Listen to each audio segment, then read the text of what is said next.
श्रीमद् भागवतम चतुर्थ स्कंद अध्याय 30। भगवान को प्रचेता प्रार्थना कर रहे हैं। श्लोक संख्या 27। रूपम भगवता त्वदेतत् अशेष क्लेश संशयम् आविष्कृतं न क्लिष्टानां किमन्यत् अनुकंपितम्। प्रतिभा माता जी। हरे कृष्ण प्रभु जी। हे भगवान, हम बद्ध जीव देहांत बुद्धि के कारण सदैव अज्ञात से घिरे रहते हैं। अतः हमें भौतिक जगत के क्लेश ही सदैव प्रिय लगते हैं। इस क्लेशों से हमारा उद्धार करते हेतु ही आपने इस दिव्य रूप में अवतार लिया है। यह हम जैसे कष्ट भोगने वाले पर आपकी अनंत अद्वितीय कृपा का प्रमाण है। तो फिर उन भक्तों के विषय में क्या कहे जिनके प्रति आप सदैव कृपालु रहते हैं। हरे कृष्ण। मान लीजिए कोई व्यक्ति रोज एक दवाई लेता है और उसको एक दिन डॉक्टर ऐसा मिल जाए जो प्रमाणित हो, और वो डॉक्टर बताए कि नहीं, ये दवाई नहीं है, ये तो जहर है जो आप थोड़ा थोड़ा रोज ले रहे हो। उसी प्रकार भगवान अपने भक्तों को पहली कृपा करते हैं कि उनकी भौतिक आकर्षण कम हो जाते हैं। जो भौतिक आकर्षणों के पीछे व्यक्ति पागल रहते हैं, वही भौतिक आकर्षण, वही भौतिक क्रियाएं जीवात्मा की बद्ध अवस्था के कारण है। इसीलिए भगवान को प्रचेता प्रार्थना कर रहे हैं कि हे भगवान, आपके इस रूप में आने का महत्व यही है कि आप अपने भक्तों को ये भौतिक आकर्षण अविद्या से दूर कर रहे हैं। तो उन भक्तों का क्या कहना जो सदैव आपकी सेवा में लगे रहते हैं? ऐसे भक्तों से कभी कोई गलती नहीं हो सकती। राहुल प्रभु। हरे कृष्ण। तात्पर्य: जब भगवान अपने आदि रूप में प्रकट होते हैं तो वे पवित्र आत्माओं का उद्धार और दुष्टों के संहार के लिए कार्य करते हैं। भगवत गीता अध्याय 4 श्लोक संख्या 8। यद्यपि वे असुरों का संहार करते हैं किंतु फिर भी इससे उन्हें लाभ मिलता है। कहा गया है कि जितने प्राणी कुरुक्षेत्र युद्ध में मरे थे उन्हें अपनी आदि स्वाभाविक स्थिति स्वरूप प्राप्त हो गई थी, क्योंकि उन्हें अर्जुन के रथ पर आसीन भगवान श्री कृष्ण के साक्षात दर्शन का सुअवसर प्राप्त हुआ था। कुरुक्षेत्र के युद्ध स्थल पर ऊपर ऊपर से दो बातें चल रही थी। असुरों का विनाश हो रहा था और भक्त अर्जुन की रक्षा की जा रही थी, किंतु जो परिणाम निकल रहा था वो सबों के लिए समान था। इसलिए कहा जाता है कि भगवान के प्रकट होने से भौतिक जगत के कारण उत्पन्न सभी तरह के क्लेश कम हो जाते हैं। इस श्लोक में यह स्पष्ट उल्लेख है कि यह स्वरूप अशेष क्लेश संक्षयम न केवल भक्तों वरन अन्य सबों द्वारा अनुभव किए जाने वाले क्लेशों को कम करने के लिए है। आविष्कृतम न क्लिष्टा नाम। प्रचेताओं ने अपने आप को सामान्य मनुष्य करके बताया है। फिर अन, फिर अन्यदकनु अन्य अन्यद अनुकंपितम। भक्तों पर भगवान की सदैव कृपा रहती है। भगवान न केवल बद्ध जीवों पर कृपा करते हैं अपितु भक्तों पर भी करते हैं जो अपनी भक्ति के कारण पहले से ही मुक्त हुए रहते हैं। मंदिरों में भगवान के जिस रूप की पूजा की जाती है वह अर्चा विग्रह या अर्चावतार कहलाता है। यह सुविधा नवदीक्षित भक्तों को दी जाती है जिससे वे भगवान के असली रूप का साक्षात दर्शन कर सके, अर्चा के रूप में सादर नमस्कार कर सके तथा यज्ञ कर सके। ऐसी सुविधाओं से नवदीक्षित भक्त धीरे धीरे अपनी मूल कृष्ण चेतना का आवाहन करते हैं। नवदीक्षितों के लिए मंदिरों में अर्चा विग्रह की पूजा भगवान का सबसे मूल्यवान वरदान है। फलतः सभी नवदीक्षितों को अपने घर अथवा मंदिर में अर्चा विग्रह अर्चावतार रखकर भगवान की पूजा करनी चाहिए। हरे कृष्ण। तो भगवान का रूप केवल और केवल भक्तों के ऊपर कृपा करने के लिए है। जो बद्ध अवस्था में है ऐसे साधकों के क्लेशों को हरण करते हैं, और जो सिद्ध अवस्था में है ऐसे भक्तों को और ज्यादा आनंद प्रदान करते हैं। तो कैसे भगवान हमारे सामने आते हैं? अनेक अनेक रूपों में आते हैं। जैसे हरिनाम, भगवान स्वयं है, हरिनाम के रूप में आते हैं। शिल प्रभुपाद यहाँ पर उदाहरण दे रहे हैं, अर्चा विग्रह के रूप में आते हैं। ये अर्चा विग्रह हमारी केवल सेवा स्वीकार करने के लिए प्रकट होते हैं, मंदिर के जो विग्रह होते हैं। एतद्वत्त्वं हि विभुभिर् भाव्यं दीनेषु वत्सलै यद अनुस्मरयते काले स्वबुद्धया भद्ररन्धना। रानू माता जी। हरे कृष्ण।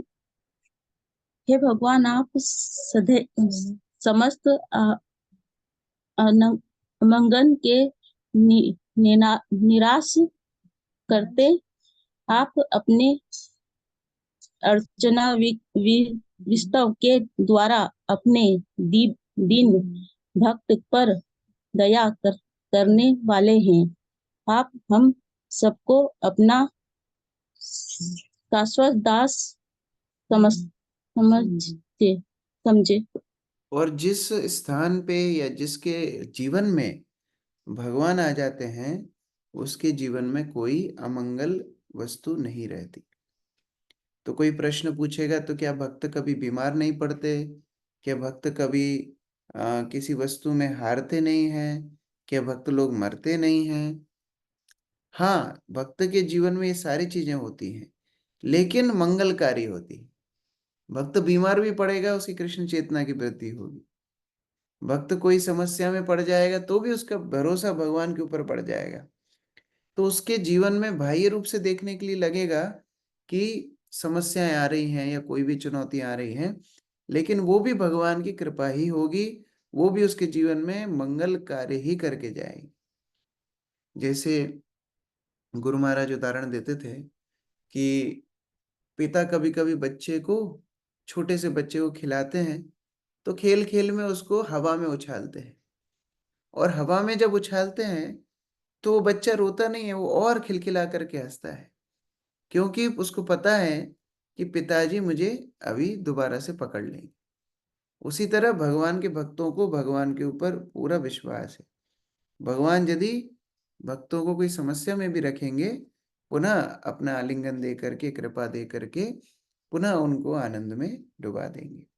तो इस तरह से भगवान के भक्तों के जीवन में जो कुछ होता है, भगवान की उपस्थिति के कारण मंगलकारी होता है। अर्चना माता जी।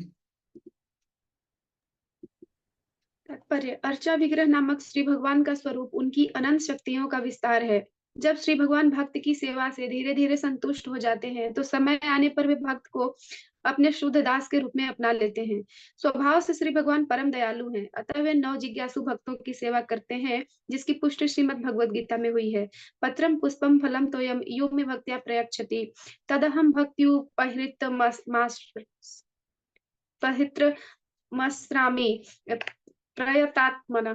यदि कोई मुझे भक्ति एवं प्रेम पूर्वक एक पत्ता, एक फूल, फल या जल भी अर्पित करता है, तो मैं उसे स्वीकार करता हूँ। भक्तजन अर्चा विग्रह पर खाद्य पदार्थ चढ़ाते हैं, जो शाक, फल, पत्तियां तथा जल के रूप में होते हैं। भक्त वत्सल होने के कारण श्री भगवान इन भेंटों को स्वीकार करते हैं। नास्तिक लोग यह सोचते हैं कि भक्तजन मूर्ति पूजा में लगे हैं, किंतु वास्तविकता इससे भिन्न होती है। जनार्दन श्री भगवान तो भाव अर्थात सेवा की प्रवृत्ति को ग्रहण करते हैं। नव जिज्ञासु भक्त श्री भगवान की ऐसी पूजा का महत्व भले ही न समझे, किंतु भक्त वत्सल श्री भगवान अपने भक्तों को अपनाकर यथा समय उन्हें अपने धाम ले जाते हैं। इस संबंध में एक ब्राह्मण की कहानी है, जो अपने मन में श्री भगवान को खीर चढ़ाया करता था। उस ब्राह्मण के पास न तो धन था, न अर्चा विग्रह की पूजा करने का कोई साधन था, किंतु उसने अपने मन में इन सब की सुंदर व्यवस्था कर ली थी। अर्चा विग्रह को स्नान कराने हेतु, पवित्र नदियों से जल लाने हेतु उसके पास सोने के पात्र थे। वह अर्चा विग्रह को खीर सहित अत्यंत उत्तम भोजन चढ़ाता था। एक बार जब वह खीर चढ़ा रहा था, तो उसे लगा कि वह बहुत गर्म है, अतः उसने सोचा कि क्यों न परख कर देख लूं कि कहीं अधिक गर्म तो नहीं है। जब उसने खीर परखने हेतु अपनी उंगली खीर में डाली, तो वह जल गई और इससे उसका ध्यान टूट गया। यद्यपि वह मन से प्रसाद चढ़ा रहा था, किंतु फिर भी श्री भगवान ने उसे स्वीकार कर लिया था। फलतः श्री भगवान ने उस ब्राह्मण को अपने धाम लाने हेतु तुरंत एक रथ भेज दिया। अतः प्रत्येक निष्ठावान भक्त का कर्तव्य है कि वह घर में या मंदिर में अर्चा विग्रह को स्वीकार करे और प्रामाणिक शास्त्रों तथा गुरु के द्वारा निर्देशित विधि से श्री भगवान के स्वरूप की पूजा करे। हम कल्पना नहीं कर सकते हम किस पथ पर हैं। ये पथ का आश्रय लेकर के अनंत अनंत भक्त भगवान के धाम को प्राप्त किए हैं। कई बार दवाई के बारे में बच्चे को ना भी पता हो, माँ छुपा करके दवाई देती है, और उस दवाई को खाने से बच्चा ठीक हो जाता है, स्वस्थ हो जाता है। उसी प्रकार से गुरु हमको जो पथ में लेकर के आए हैं, गुरु की कृपा से जो साधन भक्ति का अनुसरण हम कर रहे हैं, यद्यपि हमको पता ना हो उसका महत्व क्या है, फिर भी अनुसरण करते करते करते भगवान की कृपा से, गुरु की कृपा से शुद्ध हो जाते हैं और भगवान के धाम चले जाते हैं। येनोपशान्तैर्भूतानां शुलकानाम् अपि हताम् अंतर्हितोऽन्तर्हृदये कस्मान्नो वेद नाशिषा। अक्रूर प्रभु। अनुवाद। जब श्री भगवान अपनी सहज दया से अपने भक्त के विषय में सोचते हैं तो उस विधि से ही नव जिज्ञासु भक्तों की सारी इच्छा पूर्ण हो जाती है। जीव के अत्यंत तुच्छ होने पर भी श्री भगवान प्रत्येक जीव के हृदय में स्थित है। श्री भगवान जीव के संबंध में प्रत्येक बात, यहाँ तक कि उसकी समस्त इच्छाओं को भी जानते रहते हैं। यद्यपि हम अत्यंत तुच्छ जीव है, फिर भी श्री भगवान हमारी इच्छाओं को क्यों नहीं जानेंगे। हरे कृष्ण। जैसे पिता के लिए बच्चे हमेशा महत्वपूर्ण होते हैं। कई बार बच्चे जब छोटे होते हैं, उनके शब्द स्पष्ट नहीं, उनके वाक्य पूर्ण नहीं, उनकी बातों का कई बार कुछ मतलब भी नहीं होता, लेकिन फिर भी पिता बच्चों के लिए हमेशा उपलब्ध रहते हैं, तत्पर रहते हैं। उसी प्रकार से भगवान हर जीवात्मा को व्यक्तिगत रूप से समय देने के लिए, अपना ध्यान देने के लिए परमात्मा रूप में हृदय में निवास करते हैं। ये कितनी बड़ी दया है भगवान की।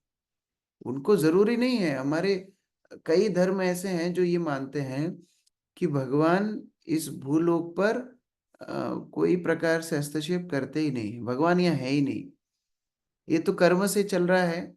भगवान ने अपना कर्म का जो सिस्टम है वो बना दिया, देवी देवताओं को रख दिया, बस अब वो काम चलाएंगे। लेकिन ऐसा नहीं है, सब कुछ ऑटोमेशन पे है। भगवान ने सूर्य, चंद्र, प्रकृति सब कुछ अपनी जगह पर रख रखा है, देवता अपना काम कर रहे हैं, सब हो रहा है। फिर भी भगवान अपने रूप में एक एक जीवात्मा के साथ में निवास करते हैं। क्यों? वो जीवात्मा को क्या चाहिए, उसे क्या इच्छा है, वो कैसे मैं पूरी कर सकता हूं, ये हर समय में सोचते रहते हैं। इस प्रकार से भगवान की दया को प्रचेतागण स्मरण कर रहे हैं कि यद्यपि उन्हें जरूरी नहीं, फिर भी व्यक्तिगत रूप से हम सबके लिए उपलब्ध हैं। ये भगवान की विशेष कृपा है। ब्रजेश प्रभु।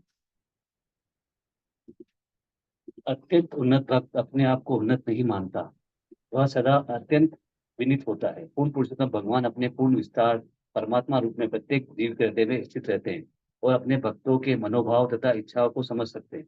वे भक्तों को भी अपनी अपनी इच्छाएं पूर्ण करने का अवसर प्रदान करते हैं, जिसकी पुष्टि श्रीमद् भगवद गीता में हुई है। मतः स्मृति ज्ञानम ज्ञानम मोहनम चह। तुच्छ से तुच्छ जीव भी जो कुछ चाहता है श्री भगवान उसको अंकित करते रहते हैं और उनकी इच्छाओं को पूरा करने हेतु उसे अवसर प्रदान करते हैं। यदि भक्तों की इच्छा पूर्ण हो सकती है तो भी फिर भक्तों की क्यों नहीं होगी।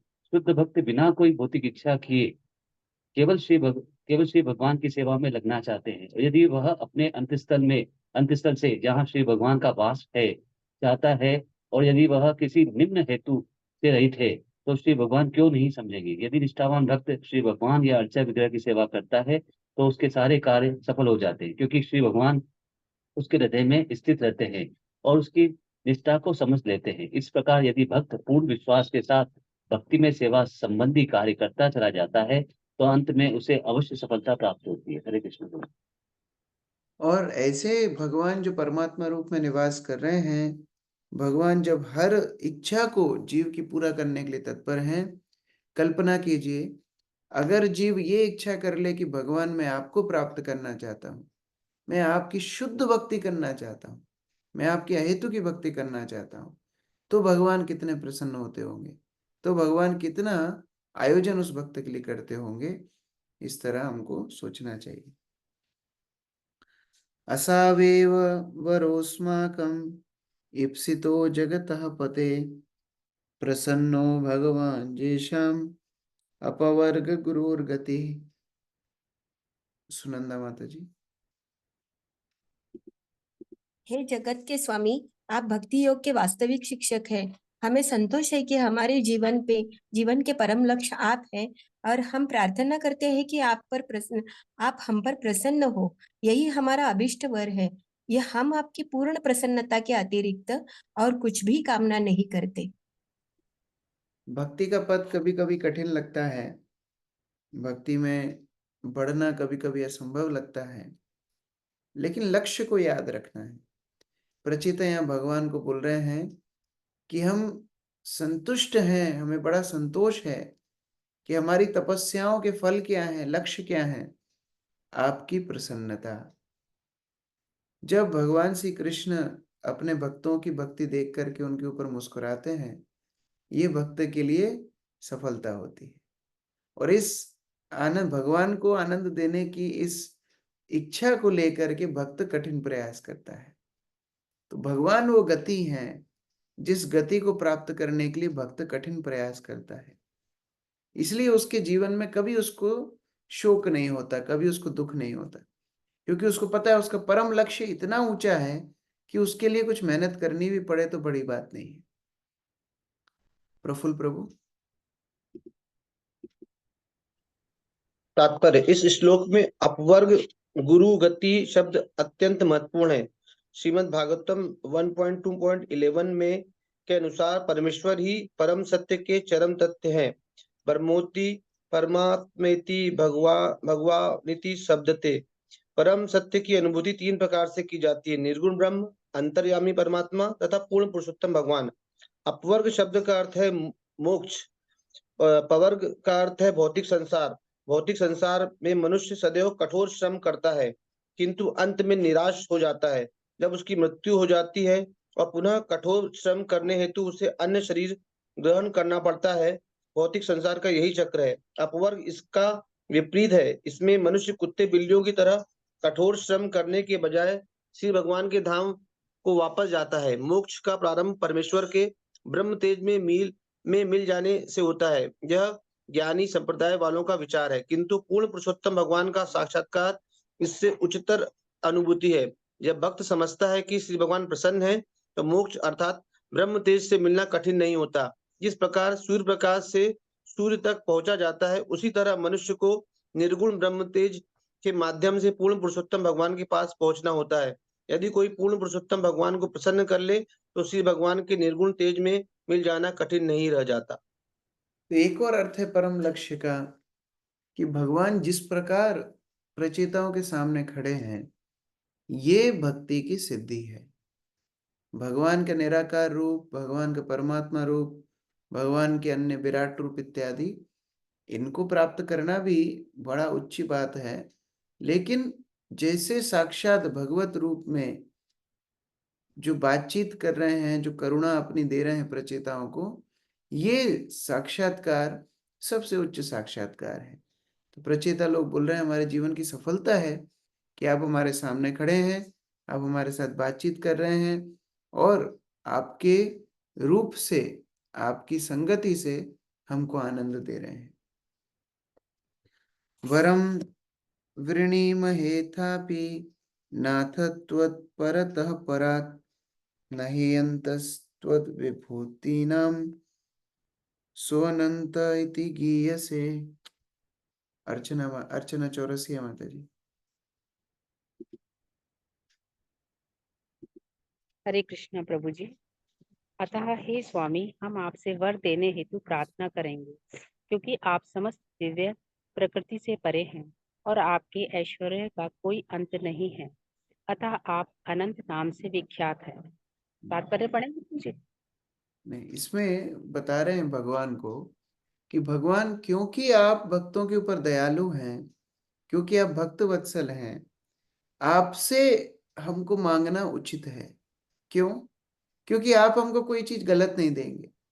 माता से बच्चे को मांगना सबसे उपयुक्त है, क्योंकि माता आधी चीजें तो वैसे ही फिल्टर आउट कर देगी, क्या देना है क्या नहीं देना है। दुकान पे जाके मांगना, दुकानदार तो जो होगा वो दे देगा, अच्छा हो बुरा हो, आपकी सेहत के लिए ठीक हो नहीं हो, लेकिन माता वही वस्तु देगी जो आपके लिए अच्छा होगा। तो इसलिए पहले जो श्लोक में बोले हैं कि आप अपने भक्तों पे हमेशा दयालु रहते हैं, इसीलिए ये श्लोक के कहां से? अतः, इसीलिए आपसे वर मांगने की प्रार्थना करना चाहिए, क्योंकि आप वही वस्तु देंगे जो अपने भक्तों के लिए सबसे ज्यादा हितकारी हो। आरती माता जी। तात्पर्य, प्रचेताओं को श्री भगवान से कोई वर मांगने की आवश्यकता नहीं थी, क्योंकि भक्तजन तो पूर्ण पुरुषोत्तम भगवान की उपस्थिति मात्र से ही संतुष्ट हो जाते हैं। ध्रुव महाराज ने श्री भगवान का दर्शन करने हेतु कठिन तपस्या की थी और वे श्री भगवान से वर प्राप्त करना चाहते थे। वे अपने पिता का सिंहासन या उससे भी श्रेष्ठतर पद प्राप्त करना चाहते थे, किंतु जब श्री भगवान वास्तव में उनके समक्ष उपस्थित हुए तो वे सब कुछ भूल गए। उन्होंने यही कहा, हे स्वामी, मैं आपसे कोई वर नहीं चाहता। भक्त की यही वास्तविक स्थिति होती है। भक्त तो श्री भगवान के समक्ष रहना चाहता है, चाहे इस लोक में हो या अन्यत्र, और उनकी सेवा में लगे रहना चाहता है। भक्तों के लिए यही चरम लक्ष्य तथा वर है।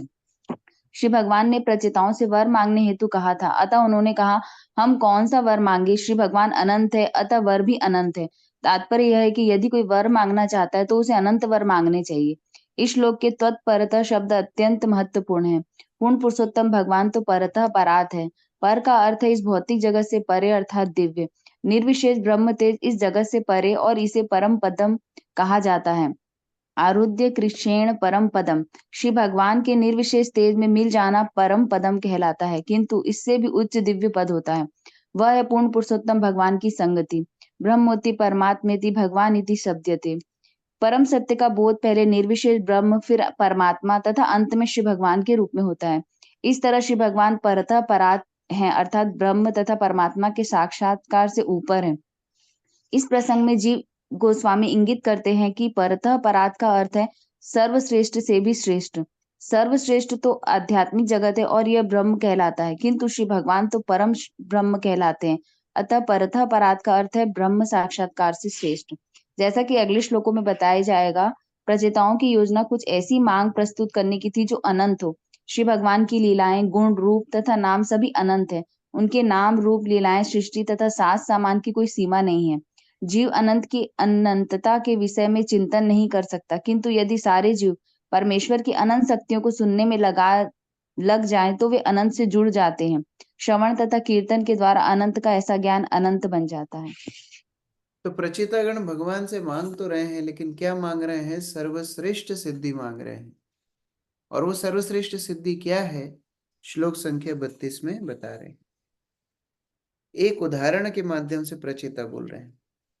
पारिजाते अंजसा लब्धे सारंगोऽन्य न सेवते वद अंघ्रिमूलमासाद्य साक्षात किम किम वृणीमहि। किरण माता जी। है स्वामी, जब भरे स्वर्ग पर माता जी आप म्यूट हो गई।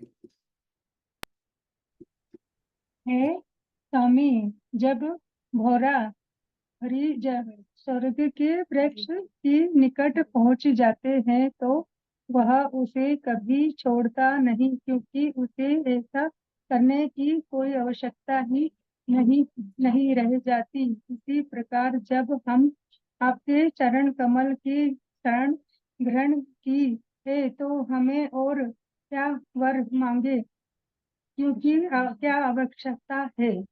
भौरा अलग अलग पुष्पों के ऊपर जाता है, अलग अलग पौधों के ऊपर, पेड़ों के ऊपर जाता है, लेकिन अगर वो भटकता भटकता भटकता पारिजात के पास पहुंच जाए तो भौरा फिर उस पारिजात को छोड़ करके कहीं नहीं जाएगा। उसी प्रकार से जीव अनंत अनंत योनियों में भ्रमण करता है, अनंत अनंत संबंध बनाता है, लेकिन अगर भटकता भटकता आपके चरण कमलों पर पहुंच जाए तो उसके बाद और कहीं जाने की और कोई इच्छा करने की आवश्यकता ही क्या रह जाती है।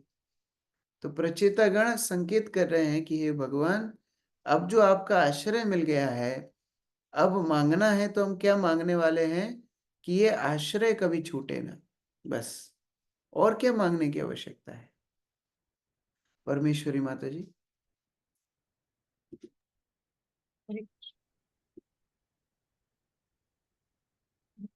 जब भक्त भगवान के चरण कमलों की सेवा में लगा हो तो उसे अन्य कोई वर मांगने की आवश्यकता नहीं रहती, क्योंकि उसकी व्यस्तता अपने में पूर्ण होती है। जब भौरा पारिजात वृक्ष के निकट आ जाता है तो उसे अनंत मधु प्राप्त हो जाता है। उसे दूसरे वृक्ष पर जाने की आवश्यकता नहीं रह जाती। यदि वे भगवान के चरण कमलों की सेवा में स्थिर हो चुका है तो उसे अनंत आनंद प्राप्त होता है, अतः उसे और कोई वर मांगने की आवश्यकता नहीं रह जाती। पारिजात वृक्ष इस संसार में प्राप्य नहीं है। पारिजात वृक्ष का दूसरा नाम कल्प वृक्ष या मनोरथ पूर्ण करने वाला वृक्ष है। ऐसे वृक्ष से मुंह मांगा वर प्राप्त किया जा सकता है। इस संसार में यदि नारंगी चाहिए तो वह नारंगी वृक्ष से मिलेगी, और आम के वृक्ष से मिलेंगे, किंतु ना तो आम के वृक्ष से नारंगी मिल सकती है, ना नारंगी के वृक्ष से आम। किंतु पारिजात वृक्ष से जो चाहो सो मिल सकता है, चाहे नारंगी लो, चाहे आम या केला आदि। यह वृक्ष वैकुंठ लोक में पाया जाता है। चिंतामणि प्रकृसत्मसु कल्प वृक्ष लक्षावृतेषु। वैकुंठ लोक जिसे चिंतामणि धाम कहते हैं, ऐसे कल्प वृक्षों से घिरा है, किंतु पारिजात वृक्ष इंद्रलोक में भी प्राप्य है। इस पारिजात वृक्ष को श्री कृष्ण अपनी रानी सत्यभामा को प्रसन्न करने के लिए लाए थे और इसे द्वारका के महलों में रोप दिया गया था। भगवान के चरण कमल भी पारिजात रानियों के लिए निर्मित वृक्ष के सदृश हैं और भक्तगण भौरों के समान हैं। वे सदैव भगवान के चरण कमलों में आसक्त रहते हैं। तो इससे तुलना की गई है पारिजात से। देखिए, ये जो भागवत में उपमाएं दी गई हैं, उदाहरण दिए गए हैं, वे उदाहरण भी अपने आप में बड़ी शिक्षा देते हैं।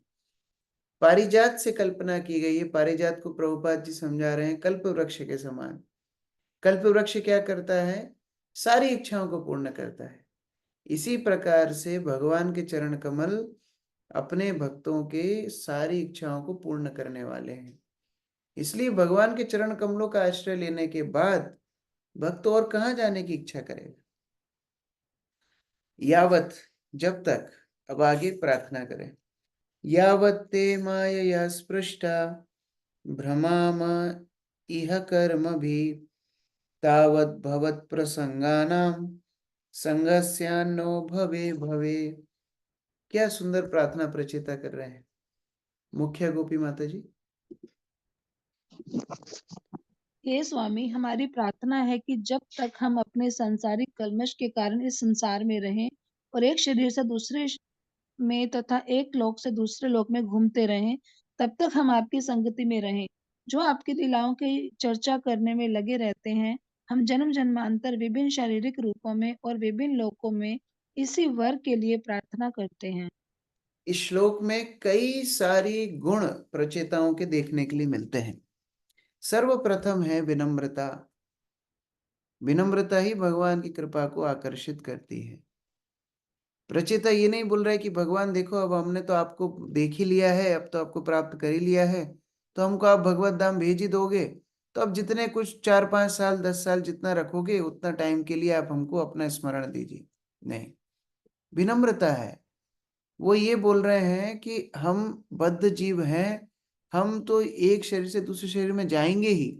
वो अपने आप को शुद्ध भक्त नहीं मान रहे हैं, लेकिन जिस भी शरीर में हम जाएं, अब दूसरी प्रार्थना, दूसरा गुण, दूसरा लक्षण, भगवान की संगति डायरेक्ट नहीं मांग रहे हैं। बोल रहे हैं हमको उनकी संगति दीजिए जो आपकी कथा की चर्चा हमेशा करते रहे। आपके भक्त जो सदैव आपके बारे में चर्चा करते रहते हैं, जिस भी शरीर में हम जाएं, पशु बने, पक्षी बने, जो भी बने, आपके भक्तों की संगति हमको मिलती रहे। कितनी बड़ी बात है। भगवान सामने खड़े हैं, प्रचेतागण भक्तों की संगति की याचना कर रहे हैं। ये भक्तों की संगति का महत्व हमको समझना चाहिए। भगवान के सामने जाने के बाद भी सर्वोच्च वरदान क्या हो सकता है कि जन्म जन्म तक भक्तों की संगति मिलती रहे। कैसे भक्त? ऐसे भक्त जिनसे श्रवण करके, जिनकी संगति में भगवत भक्ति करने की प्रेरणा मिलती रहे, ऐसे भक्तों का संग जन्म जन्म मिलता रहे। ऐसे प्रार्थना प्रचेता लोग कर रहे हैं। अमित प्रभु। तात्पर्य, यह सर्वश्रेष्ठ वर है जिसे भक्त श्री भगवान से मांग सकता है। श्री चैतन्य महाप्रभु के द्वारा भी इसकी पुष्टि हुई है। स्थाने स्थिता श्रुतिगता तनु मांग मनो भी श्रीमद् भागवतम। भाग्य के अनुसार मनुष्य किसी एक स्थिति में हो या दूसरी में, किंतु प्रत्येक दशा में उसे श्री भगवान के कार्यकलापों तथा लीलाओं का श्रवण करते रहना चाहिए। शुद्ध भक्त कभी अपनी मुक्ति या जन्म मृत्यु के चक्र से बचने की प्रार्थना नहीं करता, क्योंकि उसकी दृष्टि में इनका महत्व नहीं होता। भक्त के लिए सबसे महत्वपूर्ण बात होती है श्री भगवान की लीलाओं तथा गुण के संबंध में श्रवण करने का अवसर पाना। जो भक्त इस जगत में श्री भगवान की सेवा में लग जाते हैं, उन्हें वैकुंठ में भी यही सुअवसर प्राप्त होता है। इस प्रकार भक्त के लिए वैकुंठ में सब कुछ है, क्योंकि जब तक वह श्री भगवान की लीलाओं का श्रवण कर सकता है अथवा जहां भी वह कीर्तन कर सकता है, वहां श्री भगवान उपस्थित रहते हैं। तत्र तिष्ठामि नारद यत्र गायन्ति मद भक्ता। जब शुद्ध भक्त मिलकर पूर्ण पुरुषोत्तम भगवान के विषय में कीर्तन श्रवण या कथन करते हैं, तो वह स्थान जहाँ वे एकत्रित होते हैं वैकुंठ बन जाता है। भक्त को वैकुंठ जाने हेतु श्री भगवान से प्रार्थना करने की आवश्यकता नहीं रह जाती। शुद्ध भक्त कहीं भी श्री भगवान के गुणों को निरपराध भाव से केवल जप करके वैकुंठ या वृंदावन का निर्माण कर सकता है। प्रत्येक जीव भवे भवे में श्री भगवान के गुणों का गान सुनने का अवसर प्राप्त हो, इसके लिए प्रचेतागण श्री भगवान से प्रार्थना कर रहे हैं। जीव एक देह से दूसरे देह में देहांतरण करता है। भक्त इस क्रिया को बंद करने के पक्ष में नहीं है। श्री चैतन्य महाप्रभु प्रार्थना करते हैं, मम जन्मनि जन्मिनीश्वरे भवतात भक्तिर अहेतुकी त्वयि। हे भगवान, मैं जन्म जन्मांतर आपकी शुद्ध भक्ति में स्थिर रहूं। विनयवश भक्त अपने आप को वैकुंठ जाने हेतु अयोग्य समझता है। वह अपने आप को सदैव भौतिक प्रकृति के गुणों से मलिन समझता है। भक्त को इन गुणों से भी मुक्त होने हेतु प्रार्थना करने की आवश्यकता नहीं रहती। भक्ति स्वयं दिव्य पद है, अतः इस विशिष्ट सुविधा की याचना करने की आवश्यकता नहीं है। निष्कर्ष यह है कि शुद्ध भक्त जन्म मृत्यु के चक्र को रोकने हेतु उत्सुक नहीं रहता। वह तो उन भक्तों की संगति करने हेतु उत्सुक रहता है जो श्री भगवान के कीर्तन तथा उनके गुणों के श्रवण में लगे हुए हैं। हरे कृष्ण प्रभु जी। भक्ति अपने आप में इतनी उत्कृष्ट है, भक्तों की संगति अपने आप में इतनी उत्कृष्ट है, हरि कथा सुनना अपने आप में इतना उत्कृष्ट है कि वो भगवत धाम के समान ही है।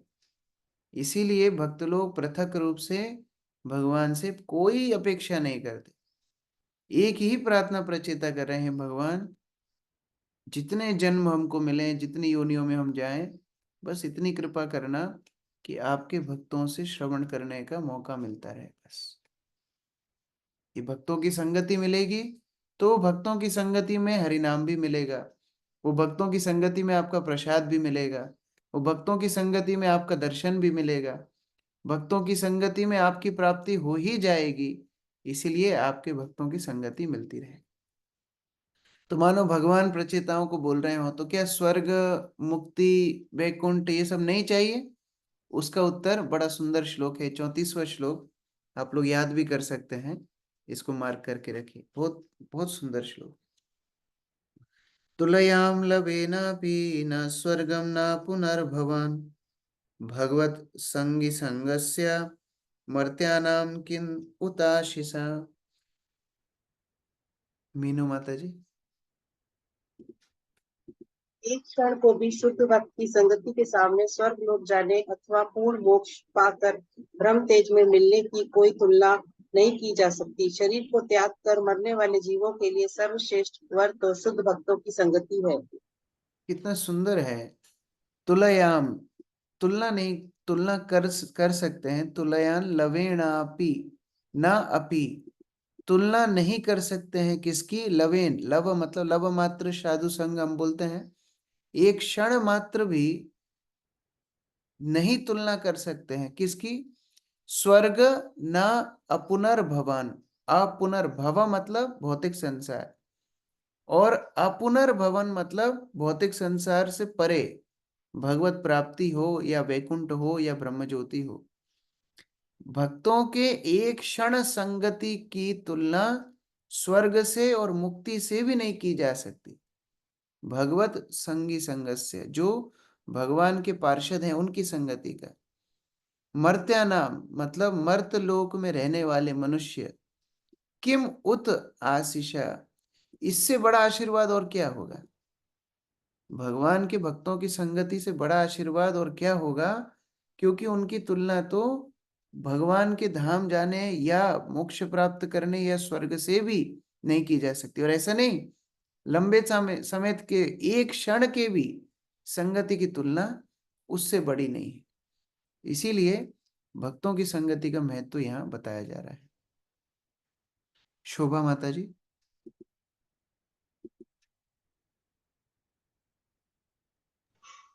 हरे कृष्णा। तात्पर्य भगवान श्री चैतन्य के एक भक्त महान संत प्रबोधानंद सरस्वती ने कहा है ना, केवल अनुवाद।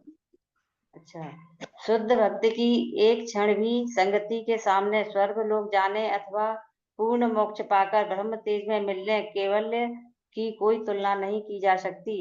शरीर को त्याग कर मरने वाले जीवों के लिए सर्वश्रेष्ठ वर तो शुद्ध भक्तों की संगति है। हरे कृष्णा। हिमांशी माता जी।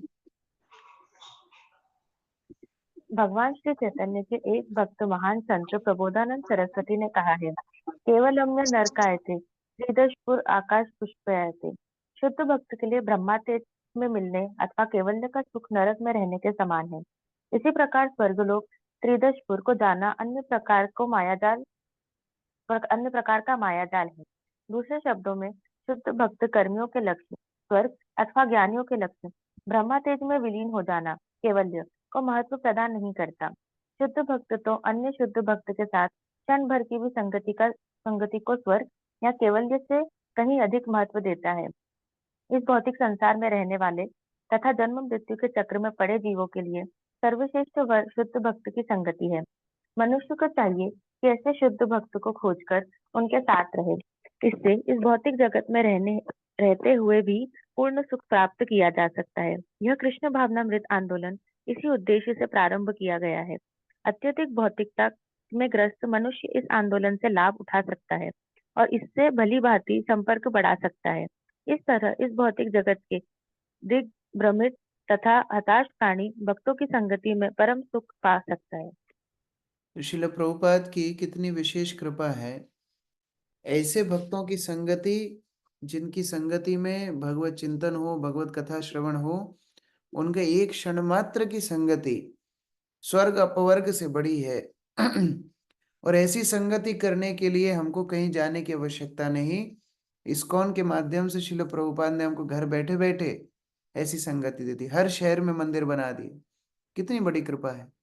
श्रील प्रभुपाद बोल रहे हैं केवल यदि हम अंतर्राष्ट्रीय कृष्ण भावना में संघ में संगति करें तो भक्तों की संगति प्राप्त करके भगवत प्राप्ति कर सकते हैं। तो बड़ी सुंदर प्रार्थनाएं हैं। रचयिताओं ने शुरू में भगवान को अपनी कृतज्ञता अर्पित की, उनके गुणगान किए और ये बताया कि किस प्रकार भगवान अपने भक्तों के सबसे बड़े हितैषी हैं। भगवान अपने भक्तों के सबसे बड़े मंगलकारी हैं और जब उनको कृपा करनी होती है, सबसे बड़ी कृपा भगवान की है कि वो अपने भक्तों की संगति हमको देते हैं। आगे भक्तों की संगति में श्रवण इत्यादि के महत्व को प्रचेतागण बताएंगे। हरे कृष्ण। ग्रंथराज श्रीमद् भागवतम की जय। श्री प्रभुपाद की जय।